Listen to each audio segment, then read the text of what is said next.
Good afternoon, viewers. Welcome to today's edition of the Vantage Point. On today's program, we'll be talking a bit about agro-processing. Agro-processing, as you know, is something that is being pushed by the government, the previous administration, to get local stuff on the market. There are a lot of persons who are engaged in agro-processing these days, and today we'll be talking to Ms. Pratima Prashnajit. Yes. Welcome to the program. Thank you for having me. She is from Zappa Farms. Zappa Farms is from the Purico area, and she'll be talking about her new products, which are somewhat already on the market, and she has a few more which are in the making for early 2020, I guess. So we'll just ask her about the products. First up, just tell me a bit about the name of the company. How did the name originate? Okay, so Zappa Farms, my father comes from, he's second generation farmer. Second generation, so that makes me third generation farmer. Mm-hmm. And I wanted to have a little bit of heritage in my business, so I named it after my father. His name is Zappa. Mm-hmm. Yeah. Zappa is his call name? Zappa is one of his many color names. He has Zappa, and I just like the song of Zappa to it. Sounds very catchy. It's catchy. And if you look at it closely, it has PP, and which is my initial, Pratima Prashnajit. Oh, okay, Yeah. okay. So you ensure that your name is there as well. Yes. All right, so just tell me a bit about the products, what you have on the market at the moment, and how you're going about marketing the product. Okay, so we have launched a product at Massey, Providence, Bounty Grove, Bounty Regent, and Survival in Sheriff Street. And so far, we have been attending these supermarkets and doing sampling sessions. In that way, consumers can get to try the product before they buy it. People want to try things before they want to buy it. Mm-hmm. Yeah. And where do you get the product? The contents of it. You have banana, you have cucumber, you have ginger. That's from the farm. Yes. And how do you go about the actual creation of the product? Okay, so everything that we have in this package, it's all local except for the apples and flaxseeds. Those are imported. And we have some crops that we grow on our farms in Hog Island. Mm-hmm. And whatever we don't have, we collaborate with local small farmers to get everything in there. Mm-hmm. So these are all freshly harvested from the farms, and they're packaged, they're processed, and they're frozen. These are frozen smoothies. And there are a lot of myths about frozen foods. You know, people would say frozen foods have a lot of preservatives and chemical, but no. Freezing your food is a natural way of preserving it without adding, all that chemicals and preservatives. Mm-hmm. So how long have you been, how did you come up with the idea of creating a new product and the thought process involved? Okay, so a lot of persons want to start eating healthy, but they face challenges. Those challenges are they don't know what to do, how to make it, where to buy the ingredients, or it's unavailable in our market, and if they do buy it or find it, it's very expensive. So we want to fix those challenges for you with our pre-portioned, ready-to-blend superfood smoothie. Mm-hmm. All you need to do, it's ready to blend, so you just put it in your blender, and you choose your choice of liquid. This is where you get to customize it. Mm-hmm. Some persons prefer to go dairy-free, while persons prefer milk. So you can blend it with milk, water, and coconut water. That's all. Mm-hmm. Blend, and you leave your house. You don't have to stay and cook for a few more hours. Mm-hmm. Yeah. And so you did all of these trials. You did trials at home. You did with friends, with colleagues. Yes. So growing up, my mother, she likes to have nutritious drinks. She will always blend up some soursop drink, cherry juice, and give us like that, peanut punch and so on. So I just adapted that from her.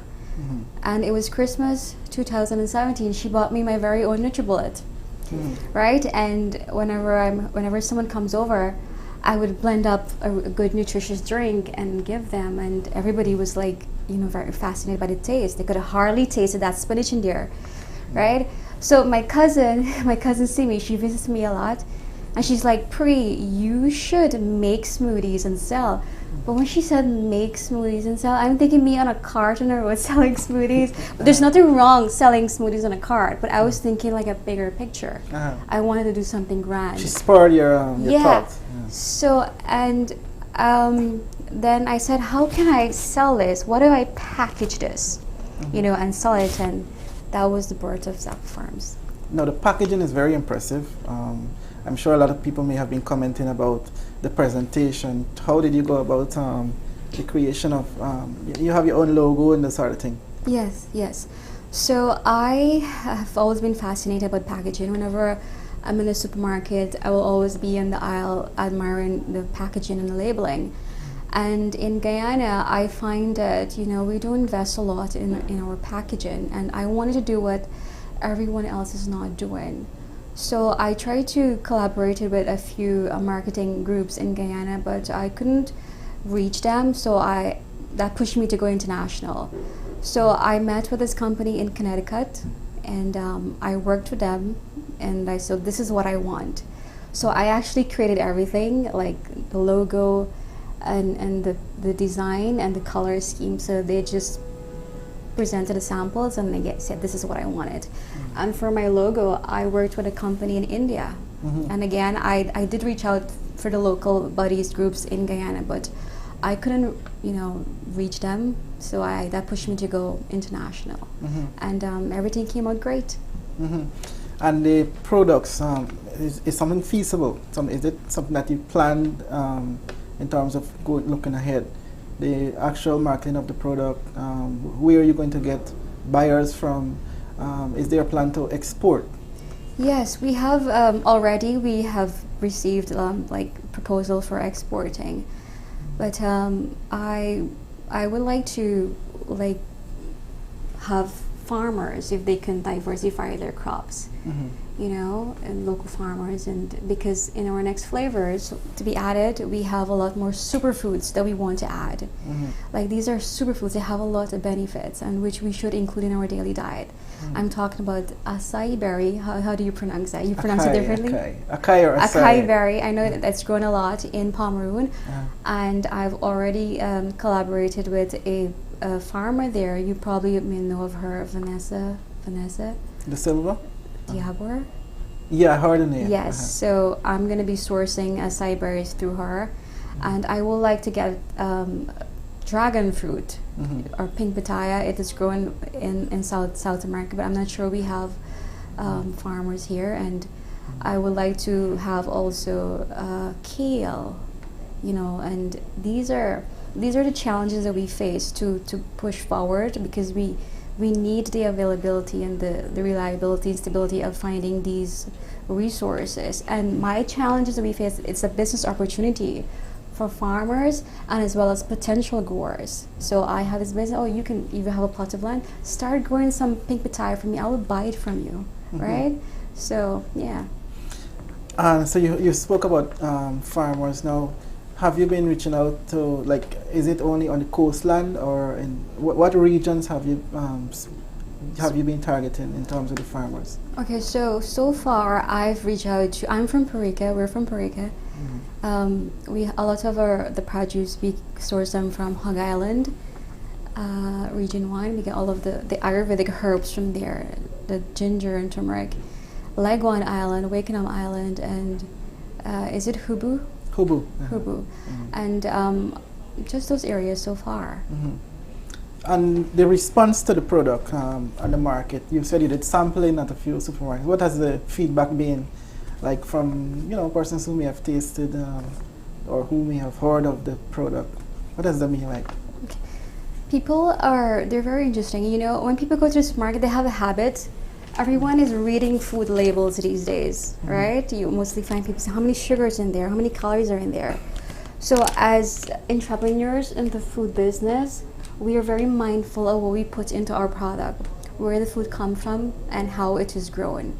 And if you notice on the package, we have this is the flavor ginger pineapple, and then we list it. We wanted to make all the ingredients transparent, not just a little tiny at the back. We wanted to see exactly what they're eating, what's in your food, what's going into your system. And people like that, right? They want to see, and they want to see what benefits they're getting from all of this food. The benefit from this ginger pineapple is you're getting to detox, cleanse, and brighten, right? And why would you want to detox? Why would you want to cleanse? You know, it may be because you're losing your hair, or your complexion is dull, or you're feeling bloated, or obesity, or body odor. These are signs that your body is screaming for a detox, right?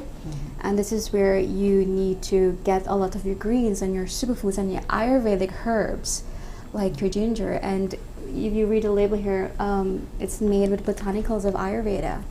Why Ayurveda? Ayurveda is a 5,000-year-old health system, which is telling you that your body has the power to heal yourself. So like I'm saying that, you know, my hair is falling out, I'm feeling bloated, my complexion is dull, I'm gonna go to the doctor, they're gonna give me prescriptions and drugs and all these chemicals.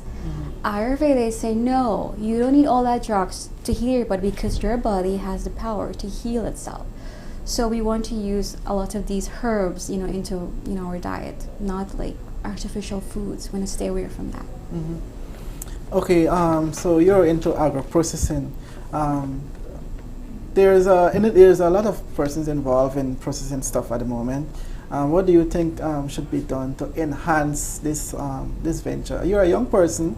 A lot of young people are into it now, but the enhancement of the industry, the particular sector, what do you think should be done? Probably what the authorities can do to help, because I know a lot of people can't afford to do a lot of it off on their own. You know, so far I think the government or the respective body groups, they have been doing tremendous work in the agro-processing, because I've attended, is it Market Day? That was organized by the Small Business Bureau. Yeah. And I was impressed by all the products that we make Locally here. made, local Locally products. made. Like I've seen flour made from cassava, sweet potato, and cashew butter. You know, it's very impressive work. And the packaging, we have improved a lot in the packaging. And I also know that there are a lot of funds provided, right? There are grants, the Bureau, they issue grants that is, you know, through the government. And like the event that I had, Market Day, that's an event to have small farmers, agro-processors interact with the public. You know, and communication is very important, and you know, your marketing, and you just need to educate yourself on that aspect, your labeling and your marketing and so on. So for those persons who may have an idea, you were talking earlier that a lot of people, after you came out with your product, they would have, you know, give some hints that they had ideas. What advice would you give to those persons who may have an idea but they just don't know how to get into it? I understand. Okay, so you know, like I said, my father comes from, he's second generation farmer. My grandparents were farmers from Hog Island, and maybe I'm third generation farmer. So our parents, you know, they sent us to school to get a proper education so we can have a decent job in the office. But you know, the farm is where the money's at, right? That's for me. I am blessed with this natural resource. Growing up, I've always wanted to have my own business. I didn't know, I always wanted to be a rich woman. I didn't know what I was going to do to be a rich woman, but I knew I was going to do something. My problem was I was looking beyond my reach, beyond what I didn't have. I had the farm. I didn't know I could market this. So you know what? If you have something available, like it could be anything. Maybe you have, your family comes from tailoring or sewing background. Maybe they come from electrical background. They can do electrical work. What else? Those sort of things. You just take that skill or whatever you have, and you market it and just create a brand out of it. I took my father's farm. Well, he didn't give me his farm, right? But you saw an opportunity. Right, and I just market and make a brand, build a brand out of it. And so how long now have you been into this sort of thing? And what are some of the futuristic stuff you have in store? Not for the only this product, you have other products that you may have lined up. Well, you'll have to wait and see.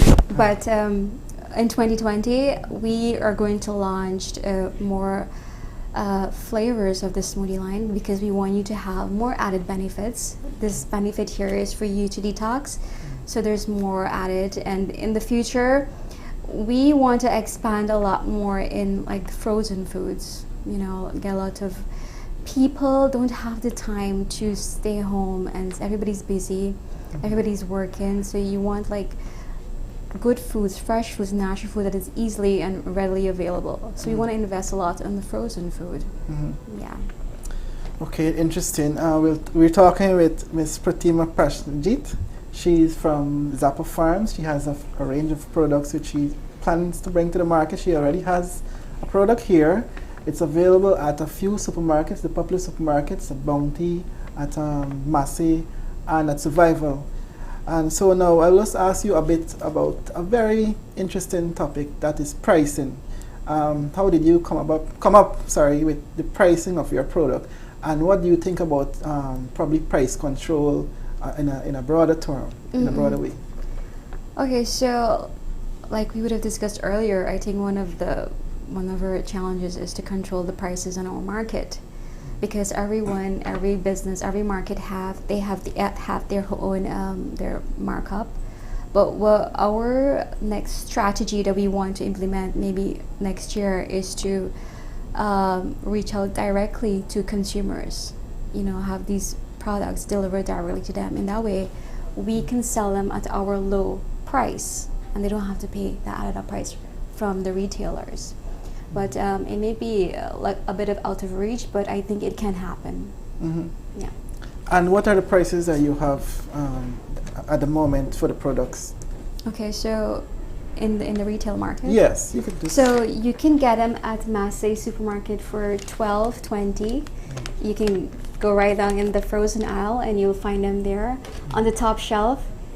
And at Bounty Regent and Bounty Grove, you can get them for I think $10.94. And Survivals and Sheriff, Survival, they have their introductory price where you can get it for just $8.67. It's all in the frozen aisle. You just look for this fancy packaging, very pretty packaging, and you can have it there. It's all frozen and fresh, no preservatives added, whole fruits and vegetables, Ayurvedic herbs, like your ginger, and your superfoods like flax seeds. And have you been visiting like places which, like nutritious areas, nutritious organizations, probably health bodies, health clubs? Have you spoken to any of them about the product? And not as yet, but I did met with a doctor, and she's very excited about the product, the brand, and she was guiding me in a way of how I could reach to her clients, right? So it's a great opportunity for us, but that's all in making in 2020. So we're talking about 2020. 2020 is an interesting year. What are some of the other plans that you may have up your sleeve in terms of expanding your business? Let me see. I want to add a lot more range to the brand. It could be, this is our smoothie line. Later perhaps I may want to add like soups or meals, right? Frozen foods. Frozen foods. And maybe doing bars, like energy bars, but not frozen, but we're probably going to get there. And of course we want to go in the export market, but first we want to build the brand locally first, and then we're gonna expand internationally, regionally. What are some of the challenges you may have experienced along the way?